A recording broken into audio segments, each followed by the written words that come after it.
Wassalatu wassalamu ala sayyidina Muhammadin sayyidil mursalin wa ala alihi wa sahbihi wat tabi'in. Amma ba'd.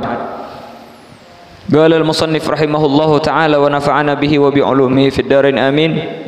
Radhiyallahu anni wa ankum wa an jami'il muslimin. Faslun. Wa awwalu shay'in yabda'u bihi al-muridu fi tariqillahi tashihu at-taubati ila Allah ta'ala min jami'i dhunub. Wa in kana 'alaihi shay'un min al-madhalim li ahad min al-khalqi falyubadir bi ada'iha ila arbabiha in amkan wa illa fayatlubuhu al-ihlal minhum. Fa innal ladzi takunu dhimmatuhu murtahina bi huquqil khalqi la yumkinuhu as-sayr ila al-haqq. Wa syartu sihhati at-taubah sidqun nadmi 'ala adh-dhunub ma'a sihhati al-'azmi 'ala tarki al-'audi ilayha muddat al-'umr. Wa man taba 'an shay'in min adh-dhunub wa huwa musirrun 'alayhi aw 'azimun 'ala al-'audi ilayhi fala taubata lahu. Sekarang musannif mau menerangkan tentang masalah taubat. Setelah beliau kemarin menerangkan bahwasanya orang-orang yang mendekatkan diri kepada Allah Subhanahu wa taala itu permulaannya yaitu adalah dimulai dengan undangan daripada Allah Subhanahu wa taala yang dinamakan dengan ba'its, yang akhirnya dengan undangan tersebut dia merasakan daripada sesuatu yang tidak pernah dia rasakan sebelumnya, yang mana mungkin dia awalnya ketika bermaksiat merasakan biasa-biasa saja, ketika datang daripada undangan tersebut dia menyesal daripada maksiat, daripada yang apa yang pernah dia perbuat, yang akhirnya dengan sebab undangan tersebut akhirnya timbullah daripada yang namanya taubat, timbul keinginan agar dia mau bertaubat kepada Allah Subhanahu wa taala. Karena apa? Dia menyesali daripada waktu-waktu yang telah dia lewati adalah sesuatu yang sia-sia, dan apakan lagi mungkin sesuatu yang pernah dia lewati adalah sesuatu yang berbentuk daripada maksiat. Akhirnya ketika datang daripada undangan tersebut, dia merasa bahwasanya berapa daripada umur yang dia habiskan di dalam maksiat tersebut, umur sudah 40, 50, 60. Bagaimana kelak ketika aku bertemu dengan Allah Subhanahu wa taala sedangkan aku tidak mempunyai persiapan apa-apa? Akhirnya disitulah timbul yang namanya taubat ini. Bagaimana cara bertaubat? Maka disinilah Al-Habib Abdul Haddad akan menerangkan kepada kita bagaimana agar kita bertaubat. Karena orang-orang yang mau mendekatkan diri kepada Allah Subhanahu wa taala tetapi dia selalu bermaksiat, dalam artian misalnya dia sholat tapi apa? Dia memakai pakaian curian, memakan daripada makanan curian, memakan daripada hak-hak yang bukan milik dia, maka kita katakan bahwasanya dia seakan-akan mengumpulkan daripada kayu bakar, habis itu dibakar sama dia. Karena apa? Karena ketika dia campur dengan maksiat tersebut, maka itu akhirnya akan terbakar dan ludes habis semua. Walaupun itu juga diterima ketika di dunia, kelak di akhirat bakalan digisos daripada itu semua, yang mana itu bakalan diambil oleh orang. Oleh karena itulah di sini Al-Habib Abdul Haddad menerangkan daripada taubat. Oleh karena itulah kata beliau faslun, ini suatu fasal menerangkan daripada taubat. Kata beliau apa? Wa awwalu syai'in yabda'u bihil muridu fi tariqillahi tashihut taubati ila Allah ta'ala min jami'i dzunub. Pertama yang harus dimulai oleh seorang murid dalam perjalanannya kepada Allah Subhanahu wa taala adalah memperbaiki taubat kepada Allah Subhanahu wa taala dari setiap dosa.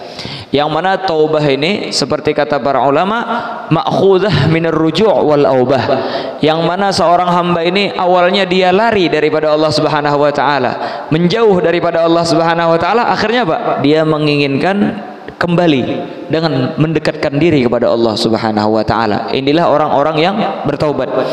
Dan kata para ulama, taubat ini kalau kita teliti itu terbentuk daripada 3 perkara. Apabila 3 perkara tersebut terbentuk, maka sah taubat seseorang tersebut. Kalau tidak terbentuk daripada yang 3 tersebut, maka kita katakan taubat tersebut tidaklah sah taubat seseorang tersebut. Maka kata para ulama 3 bentuk tersebut yaitu adalah ilm. Yang pertama adalah suatu ilmu. Yang kedua yaitu adalah hal, yaitu adalah suatu keadaan. Adapun yang ketiga yaitu adalah fi'il, yaitu adalah suatu perbuatan. Yang mana inilah nanti diambil apa yang berada di dalam kitab ini. Dan itu terbentuk daripada tiga perkara ini. Adapun ilmu, apa ilmu? Maksudnya yaitu adalah dia mengetahui bahwasanya dia adalah seorang hambanya Allah Subhanahu wa taala. Allah Subhanahu wa taala berfirman, "Wa ma khalaqtul jinna wal insa illa liya'budun." Kami tidaklah menciptakan manusia dan jin kecuali untuk beribadah kepada Allah Subhanahu wa taala. Naam, para ulama mentafsirkan daripada beribadah di sini adalah mengetahui dan mengenal Allah Subhanahu wa taala. Karena apa? Kalau kita tahu bahwasanya kita mempunyai Allah Subhanahu wa taala, Tuhan yang Maha Esa, Allah Subhanahu wa taala telah memberikan kita nikmat yang begitu banyak, maka apapun yang diperintah oleh Allah Subhanahu wa taala, dengan sebab pengetahuan kita itulah akhirnya kita beribadah kepada Allah Subhanahu wa taala jalla jalaluh, dan tidak lagi membangkang kepada Allah Subhanahu wa taala. Jadi apa? Kita harus tahu bahwasanya kita ini hanyalah seorang hamba, bukan siapa-siapa kita ini. Kita punya mobil, itu semua cuma pemberian daripada Allah Subhanahu wa taala. Kita bisa hidup itu karena kita diberikan masih daripada masa tenggang, daripada roh, atau ibarat orang sekarang ini yang punya handphone tahu ini, punya apa namanya, kota, masih punya pulsa masih di dalam kehidupan. Ketika pulsanya habis, kotanya habis, ya udah kita kembali semua kepada Allah Subhanahu wa taala. Kita punya harta, itu semua adalah pemberian daripada Allah Subhanahu wa taala. Dan ketika kita mengetahui bahwasanya kita adalah seorang hamba dan sesungguhnya kita bakalan semuanya akan dihadapkan kepada Allah Subhanahu wa taala. Setiap daripada kita, maupun kita adalah orang yang alim ataupun tidak, maupun penuntut ilmu ataupun tidak, maupun tuan guru ataupun orang biasa, maupun dia laki-laki ataupun perempuan, maupun dia orang yang gila ataupun orang yang punya akal, itu semua bakalan dihadapkan kepada Allah Subhanahu wa taala. Semuanya bakalan dihadapkan kepada Allah Subhanahu wa taala. Dan ketika hari kiamat bakalan ada Igab, bakalan ada hisab kalau seandainya dia selalu berbuat maksiat ketika hidup di dunia ini. Dan dia harus mengetahui bahwasanya kehidupan di dunia ini hanyalah sementara.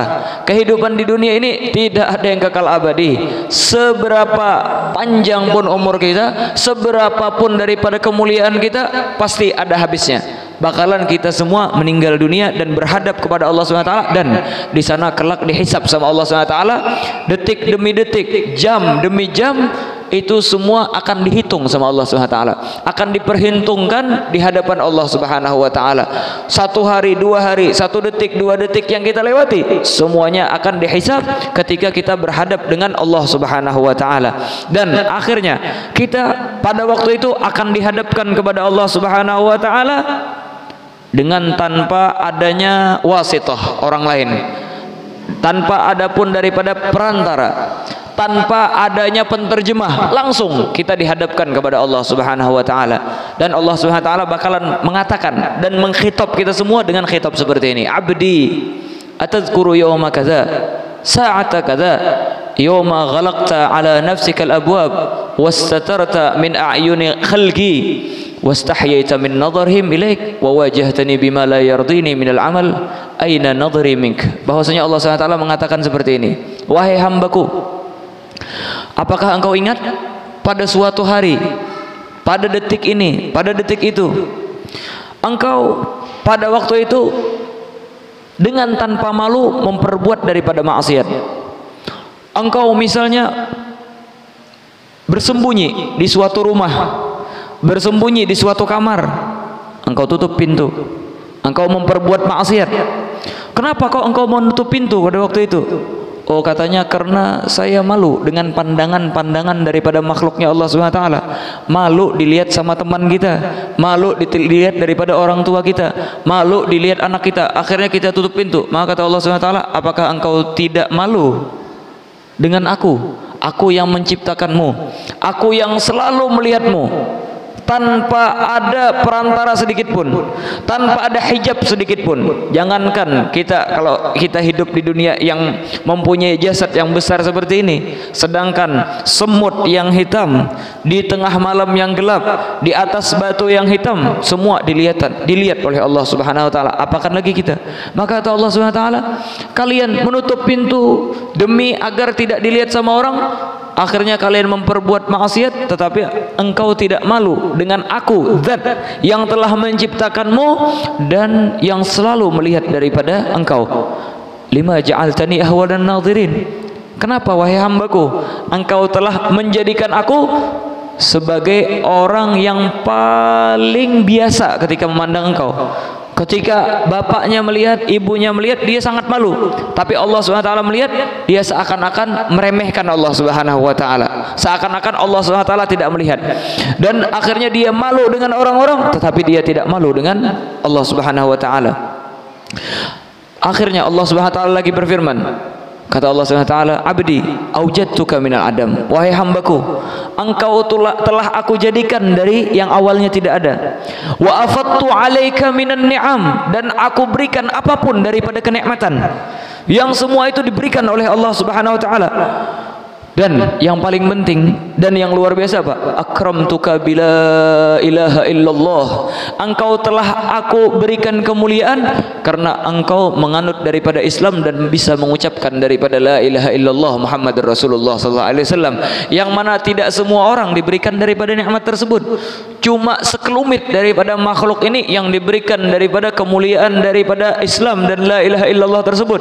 Maka oleh karena itulah kita hendaknya kita menjaga daripada nikmat la ilaha illallah tersebut. Kata Allah Subhanahu wa taala lagi, engkau ketika aku jadikan daripada Adam, engkau lahir di dunia, aku jadikan ibumu sebagai orang yang menjagamu. Engkau disusui oleh ibumu, engkau dibesarkan, engkau akhirnya diberikan daripada nikmat, engkau bisa melihat, engkau bisa mendengar, engkau bisa berbicara sampai baligh. Ketika baligh, malah dia durhaka sama Allah Subhanahu wa taala. Malah dia berbuat maksiat kepada Allah Subhanahu wa taala. Maka kita, setiap daripada kita orang mukmin, mengingat dan meyakini bahwasanya setiap daripada kita akan dihadapkan seperti itu di hadapan Allah Subhanahu wa taala, dan setiap daripada kita bakalan meninggal dunia. Maka bagaimana dengan kita? Apakah kita tidak malu dengan Allah Subhanahu wa taala ketika maksiat? Apakah kita tidak malu ketika kita berbuat sesuatu yang tidak diridhoi oleh Allah Subhanahu wa taala?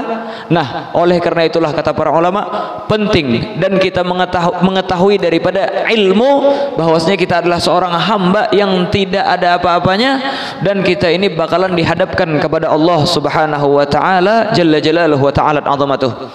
Belum lagi setiap daripada kalimat kita, setiap daripada apapun yang kita ucapkan, itu ditulis sama Allah Subhanahu wa taala, ditulis oleh dua malaikatnya Allah Subhanahu wa taala. Dan sebahagian daripada orang seperti yang kita bicarakan di majelis yang sebelumnya, mereka merasakan bahwasanya kenapa sih Allah Subhanahu wa taala sangat ketat kepada makhluknya, sampai-sampai setiap daripada perbuatan ditulis. Itu kalau seandainya dia melihat daripada segi itu. Coba kalau seandainya dia melihat daripada segi nikmat, segi syukur, maka dia melihat bahwasanya apa? Allah Subhanahu wa taala saking sayangnya dengan kita seorang hamba ini, dijadikan daripada dua orang yang selalu mencatat daripada apapun yang kita berbuat. Seakan-akan ini adalah reporter ataupun daripada orang yang mencatat daripada apapun yang kita ucapkan. Dalam artian, seseorang yang hidup di dunia ini tidaklah dia dicatat daripada setiap daripada pembicaraannya, tidak direkam daripada setiap pembicaraannya, kecuali dia adalah orang penting. Dalam artian, ketika kita memperbuat apapun diwakilkan oleh Allah SWT dengan dua malaikat, kita ini adalah orang-orang yang penting menurut Allah SWT. Kita adalah orang yang penting di sisi Allah Subhanahu wa taala. Oleh karena itulah ini luar biasa. Berapa kalau seandainya kita bayar ini malaikat untuk mencatat daripada pembicaraan kita? Berapa kalau seandainya kita bayar ini? Kita misalnya mau memperbuat ini, memperbuat itu, kita apa? Mempunyai daripada reporter atau lain sebagainya. Berapa kita kalau ngundang mereka? Ini Allah SWT dari kita lahir, dari kita balik, berakal dan lain sebagainya, sudah diwakilkan sama Allah SWT dua malaikat yang selalu mencatat daripada apapun daripada perbuatan kita. Ini nikmat daripada Allah Subhanahu wa taala. Luar biasa. Kita dijadikan daripada Adam, kita dijadikan daripada ini, kita diberikan ini, diberikan itu, diberikan daripada pencatatan dan lain sebagainya. Ini adalah suatu nikmat yang luar biasa yang diberikan oleh Allah SWT. Sedangkan kita siapa? Kita tercipta daripada air yang hina. Ketika kita meninggal, nggak lama badan kita bakalan busuk. Yang kita bawa setiap hari kotoran di dalam perut kita. Siapa kita ini? Sampai-sampai Allah SWT memberikan itu semua kepada kita. Oleh karena itulah penting kita mengetahui daripada itu semua. Yang akhirnya apa? Kita tidak lagi memperbuat daripada yang menyalahi daripada perintah Allah Subhanahu wa taala. Perbuatan yang tidak diridhoi oleh Allah Subhanahu wa taala. Karena apa? Kita malu ketika kita memperbuat itu, sedangkan kita selalu memperbuat daripada maksiat kepada Allah Subhanahu wa taala. Oleh karena itulah katanya dulu ada salah seorang daripada salihin min ahlil Habasyah. Dia ini dulu sering berbuat maksiat terus kerjaannya. Akhirnya nggak lama dia mendapatkan daripada ba'its dan undangan daripada Allah Subhanahu wa taala. Akhirnya apa? Dia pengen bertaubat, datang kepada seorang ulama dan dia menanyakan, wahai alim, wahai orang yang soleh, kalau seandainya saya mau bertaubat, apakah masih bisa? Maka kata orang yang alim yang soleh tersebut, iya masih bisa. Masih bisa engkau bertaubat. Yang penting engkau benar-benar di dalam bertaubat, engkau pasti diterima oleh Allah SWT daripada taubatmu. Karena Allah SWT selalu membukakan daripada pintu rahmatnya kepada setiap daripada orang yang bertaubat. Akhirnya apa? Orang tersebut akhirnya bertaubat, pulang. Di tengah perjalanan dia mendapatkan hal yang lebih tinggi dari sebelumnya. Dia memikir, Allah Subhanahu wa taala luar biasa. Saya umur sudah 40 tahun, 50 tahun baru bertaubat. Taubat saya langsung diterima. Akhirnya dia lagi mikir, ketika saya bermaksiat, apakah Allah Subhanahu wa taala selalu melihat ketika saya bermaksiat, katanya. Akhirnya dia balik ketemu daripada syekh, ketemu orang alim tadi, dan dia menanyakan, ketika saya bermaksiat di hari-hari sebelumnya daripada umur yang telah aku lewati, apakah Allah Subhanahu wa taala melihat ketika aku bermaksiat? Maka kata orang alim tersebut, na'am, Allah Subhanahu wa taala selalu melihat ketika engkau bermaksiat. Maka orang tersebut langsung meninggal dunia. Karena apa? Karena malunya dia kepada Allah Subhanahu wa taala. Yang awalnya yang penting dia diterima taubatnya. Sekarang apa? Dia merasakan bahwasanya ini tidaklah saya bisa hidup sampai selama ini kecuali Allah Subhanahu wa taala memberikan daripada umur, nikmat dan lain sebagainya. Malah aku bermaksiat. Ketika aku mau bertobat langsung diterima. Luar biasa. Bagaimana daripada pemurahnya Allah Subhanahu wa taala, bagaimana sayangnya Allah Subhanahu wa taala kepada hambanya. Nah, yang mana? Oleh karena itulah kata para ulama, dengan sebab ilmu inilah timbul yang namanya hal. Hal. Apa dia merasakan bahwasanya tidak pantas saya seorang hamba yang diberikan daripada nikmat berbuat maksiat. Saya tidak pantas memperbuat ini dan itu, dan saya tidak beribadat kepada Allah SWT karena saya adalah seorang hamba yang biasa. Akhirnya dengan hal tersebutlah itu yang menjadikan orang tersebut akhirnya beramal. Apa beramal? Yaitu adalah mau mendekatkan diri kepada Allah Subhanahu wa taala, mau bertaubat, mau melakukan daripada syarat-syarat taubat. Yang mana syarat taubat itu kalau seandainya antara makhluk itu cuma 3. Antara makhluk dengan Allah Subhanahu wa taala itu cuma 3. Tapi kalau seandainya ada berkaitan dengan makhluk, maka itu menjadi 4. Syarat taubat yang pertama yaitu adalah dia nadem, menyesal daripada apapun yang dia perbuat. Perbuatan-perbuatan yang maksiat yang pernah dia perbuat itu dia sesali. Dalam artian kalau seandainya dia bilang bertaubat tapi tidak pernah di dalam hatinya merasakan penyesalan tersebut, maka kita katakan taubatnya belum benar. Adapun yang kedua yaitulah al-igla' anil ma'siyah. Gara-gara penyesalan tersebut dia berhenti daripada perbuatan maksiat tersebut. Dalam artian ketika dia menyesal, besoknya malah mengerjakan daripada perbuatan itu lagi. Taunya dia selalu melakukan daripada maksiat itu lagi. Maka kita katakan syarat yang kedua belum cukup, yaitu apa? Al-igla' anil ma'siyah. Dia berhenti daripada apa? Daripada perbuatan tersebut. Dalam artian kalau dia suka minum khamar, berhenti minum khamar. khamr, kalau dia suka mengkonsumsi daripada narkoba, berhenti daripada narkoba. Kalau seandainya dia suka main perempuan yang tidak halal bagi dia, berhenti main perempuan tersebut. Kalau seandainya dia suka berjudi, berhenti daripada perjudian tersebut. Kalau dia suka mengembangkan uang dengan meribakkan, menggandakan uang, berhenti daripada perbuatan tersebut. Itu kalau seandainya kita emang benar-benar taubat dan menyesal kepada Allah Subhanahu wa taala. Terus ketika kita berhenti, nah ada syarat yang ketiga, yaitu apa? Wal azam alla ya'ud ila tilkal ma'siyah.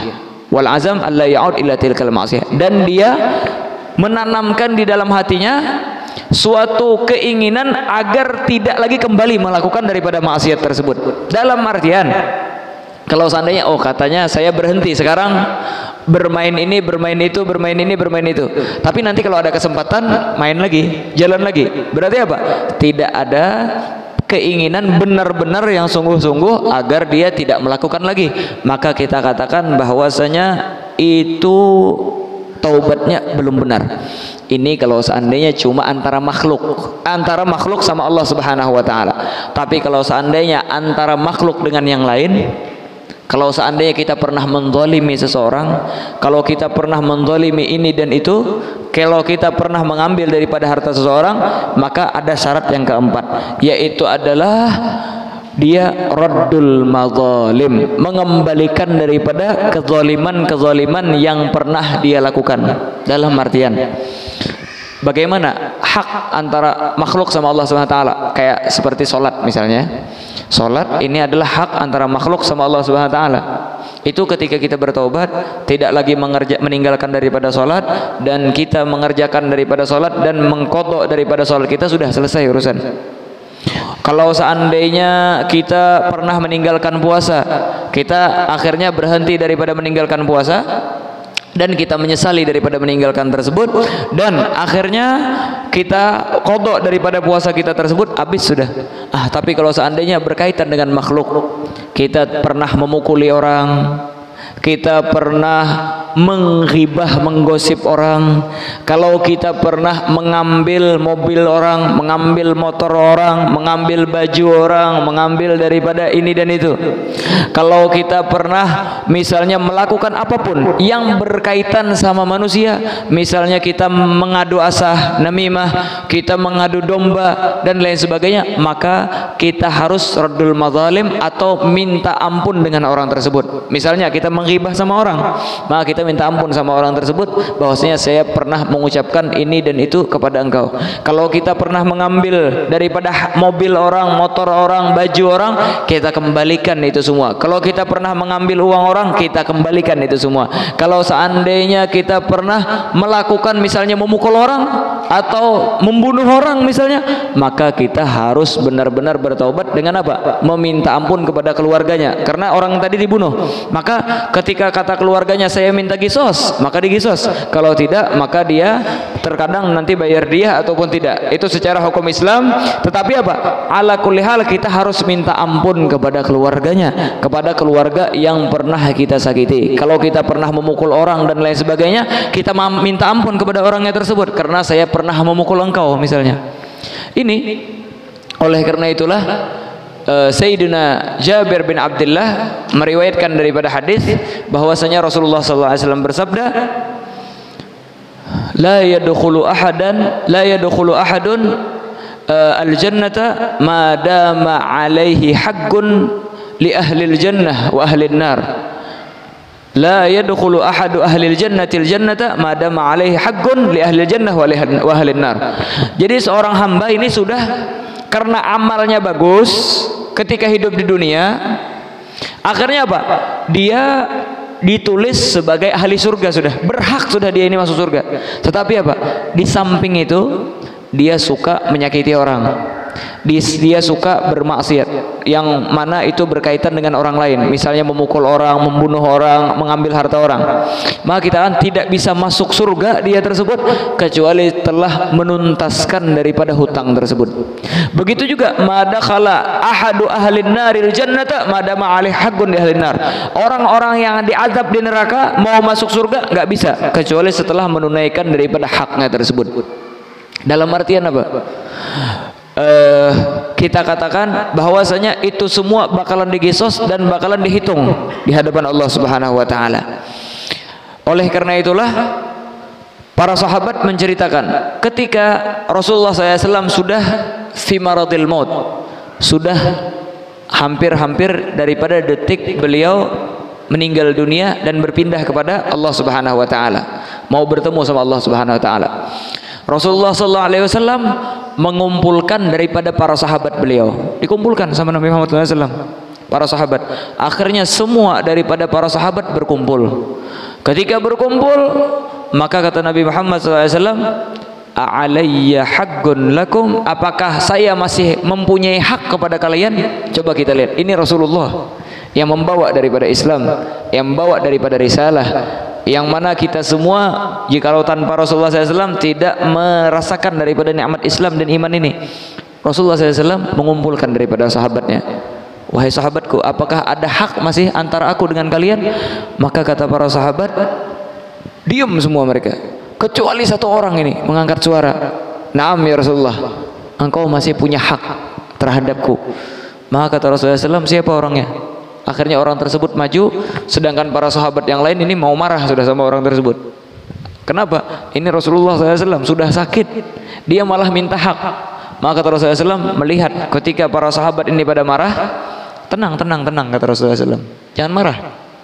Kenapa? Dia mau mengambil daripada haknya. Lebih baik dia mengambil haknya sekarang daripada kelak di akhirat saya dihadapkan dengan Allah SWT, saya masih punya hak dengan orang lain. Maka akhirnya Rasulullah SAW pun menanya, apa hakmu terhadapku? Wahai Rasulullah, dulu ketika perang Badar, engkau meratakan daripada barisan saf orang mukmin ketika mau berperang, engkau mengatur barisan peperangan. Maka akhirnya aku pada waktu itu maju, lebih maju daripada yang lain. Akhirnya engkau pun ketika ingin meratakan daripada saf, engkau menyuruh aku mundur tetapi memukulku. Dalam artian apa? Rasulullah SAW kata orang tersebut memukul dia. Maka kata Rasulullah SAW, kalau engkau minta gesos, minta balasan, ya udah pukul saja. Di mana engkau memukul? Maka kata sahabat tersebut, ya Rasulullah, engkau pada waktu itu memukulku dengan tongkat, dengan kayu. Maka para sahabat pada mengangkat daripada suaranya, ini siapa ini? Berani-berani sudah mau mukul Rasulullah SAW, mau pakai kayu lagi. Kata Rasulullah SAW, jangan marah, wahai Abu Bakar, ambilkan kayu. Disuruh Rasulullah SAW untuk mengambil daripada kayu. Akhirnya apa? Ketika diambilkan kayu, wahai Rasulullah, engkau pada waktu itu memukulku di perut, dan pada waktu itu aku sedang tidak memakai baju. Maka Rasulullah SAW bukakan daripada perut beliau yang mulia untuk mengajarkan kepada kita semua bahwasanya kalau kita masih mempunyai hak sama orang, tunaikan, lunasi daripada hak kita tersebut. Walaupun itu menyakitkan, tidak jadi masalah. Walaupun kita misalnya lebih mulia daripada orang tersebut, maka kita tunaikan daripada hak tersebut. Maka sahabat tersebut ketika dia melihat daripada perutnya Nabi Muhammad SAW, dia pun memeluk daripada Nabi Muhammad SAW wa baraka alaihi wa ala alihi, dan memaafkan daripada apa yang pernah dilakukan oleh Nabi Muhammad SAW kepadanya. Dalam artian sahabat ini cuma mengambil kesempatan pada waktu itu agar apa? Agar kulitnya bersentuhan dengan kulitnya Nabi Muhammad sallallahu wasallam wa baraka alaihi wa ala alihi. Sebagaimana yang kita terangkan kemarin, sesuatu yang punya kaitan dengan Nabi Muhammad sallallahu alaihi wasallam diharamkan oleh Allah Subhanahu wa taala daripada jasadnya, daripada api neraka. Beruntunglah daripada sahabat tersebut, dan beruntunglah daripada orang-orang yang mengikuti daripada Nabi Muhammad sallallahu wasallam wa baraka alaihi wa ala alihi. Ketika mereka mau bertaubat, maka hendaknya dia harus melakukan daripada itu semua, daripada menyesal daripada perbuatan maksiat. Yang kedua, dia tidak lagi melakukan daripada itu tersebut, berhenti, dan dia tidak mengulangi daripada perbuatan tersebut. Dan yang terakhir yaitu adalah kalau seandainya ada punya hak sama orang lain, kita kembalikan daripada hak tersebut. Harus kita kembalikan. Kalau seandainya tidak kita kembalikan karena misalnya nggak mampu katanya, sebahagian juga mikir seperti itu, karena katanya yang saya ambil itu banyak banget nominalnya, sedangkan saya tidak mempunyai harta untuk mengembalikannya. Maka gimana? Udah, kita iltija ilallah subhanahu wa ta'ala, meminta sama Allah subhanahu wa ta'ala agar kita diberikan kemudahan untuk menunaikan daripada hak tersebut. Karena apa? Karena ini tadi, ketika kita di hari kiamat, Rasulullah SAW ketika berduduk dengan para sahabat, Rasulullah SAW menanya, atadruna manil muflis, apakah kalian tahu siapa orang yang bangkrut? Kata Rasulullah SAW. Maka kata para sahabat, orang yang bangkrut adalah orang yang tidak mempunyai harta, gak punya kerjaan dan lain sebagainya. Kata Rasulullah SAW, bukan itu orang yang muflis. Orang yang muflis yaitu adalah orang yang banyak daripada amalnya, tetapi karena dia sering menyakiti orang, akhirnya dia mau masuk surga, orang yang dia sakiti menuntut kepada dia, wahai Allah SWT, saya tidak ridho orang tersebut masuk ke dalam surga kecuali dia menunaikan daripada haknya. Akhirnya keburukan orang tersebut ditempel dengan kebaikan yang dia punya. Kalau seandainya dia tidak mempunyai daripada amal soleh, maka keburukan orang tersebut dipindahkan kepada dia. Sampai apa? Sampai habis, sampai ludes, akhirnya dia masuk ke dalam neraka. Dalam artian apa? Capek-capek ibadah, capek-capek melakukan daripada sesuatu yang mendekatkan diri kepada Allah Subhanahu wa taala. Akhirnya apa? Semua daripada perbuatannya tersebut disumbangkan sama orang yang tidak perlu capek-capek. Makanya kita menggosip orang, hati-hati. Itu bakalan dihitung apa, orangnya santai, akhirnya apa, dia mendapatkan pahala secara free, secara gratis. Untung orang-orang digibah itu sebenarnya, orang-orang digibah untung, tetapi apa, karena kita mempunyai nafsu lain sebagainya, akhirnya apa, nggak senang ketika digibah orang, nggak senang ketika digosip orang, padahal apa, dia mengirimkan pahala kepada kita, orang-orang yang menggibah tersebut. Oleh karena itulah kita kembali ke kitab, kata Al-Habib Abdullah bin Al-Haddad menerangkan daripada amal tadi, yaitu adalah dia harus mengembalikan dan lain sebagainya. Ini kata beliau, wa in kana alaihi syai'un minal mazalimi li ahadin minal khalqi falyubadir bi adaiha ila arbabiha in amkan. Kata beliau, kalau seandainya dia mempunyai daripada kezaliman kepada seseorang, maka dia harus cepat-cepat menunaikan daripada apa yang pernah dia perbuat tersebut. Wa illa fayatlubul ihlal minhum, minta halal sama mereka. Karena misalnya kita nggak punya uang, nggak punya ini untuk membayar, minta halal sama orangnya. Minta ampun, kemarin pernah mengambil ayam engkau, telur ayam katanya, beranakan di bawah di bawah perumahan, di bawah perumahan ini beranakan. Apa artinya nih intalu nyaman banget yang di mata sapi nih, bisa suka macam-macam. Sekalinya astagfirullah, itu ampun orang. Maka kita kata apa, datang kepada orang, maaf benar semalam intalu pian, artinya di bawah perumahan ulun pas kelaparan kereda intalu, minta maaf benar, hendak membayari kereda dan lain sebagainya. Maka kita minta halal kepada mereka. Fa innal ladzi takunu dhimmatuhu murtainah bi huquqil khalq la yumkinuhu as-sayr ila al-haq subhanahu wa ta'ala. Sesungguhnya orang yang tanggungannya terkait dengan hak-hak seorang makhluk tidak mungkin dapat menuju kepada kebenaran, kepada Allah Subhanahu wa taala jalla jalaluhu wa ta'ala azamatuh. Terus wa syartu sihhatit taubah sidqun nadmi 'ala dzunub ma'a sihhatil azmi 'ala tarkil 'aud ilaiha muddatul umur. Wa man taba an syai'in min adz-dzunub wa huwa musirrun 'alaihi aw 'azimun 'ala 'audi fala taubata lahu. Syarat-syarat sahnya taubat adalah penyesalan yang sebenar-benarnya atas dosa-dosa disertai kemauan yang benar untuk tidak kembali melakukan seumur hidup. Seseorang yang bertaubat dari suatu dosa tetapi ia masih saja melakukan perbuatan itu atau berkemauan mengulanginya, taubatnya tidak akan diterima. Jelas itulah seperti yang ulun terangkan sebelumnya tadi. Itu syarat-syarat daripada taubat tersebut. Maka dari malam ini kita niatkan di dalam hati kita, karena ini ilmu bukan ilmu kalam, bukan ilmu secara cuma sekedar ngomong. Ini ilmu adalah ilmu amal, ilmu yang kita pelajari di setiap majelis yang kita baca ini adalah ilmu yang kita amalkan. Dalam artian, kalau cuma kita dengarkan tapi tidak kita kerjakan, kita tidak amalkan, maka kita katakan itu cuma sekedar lega-lega tulisan, atau cuma masuk dari telinga kanan keluar telinga kiri, atau enggak masuk sama sekali.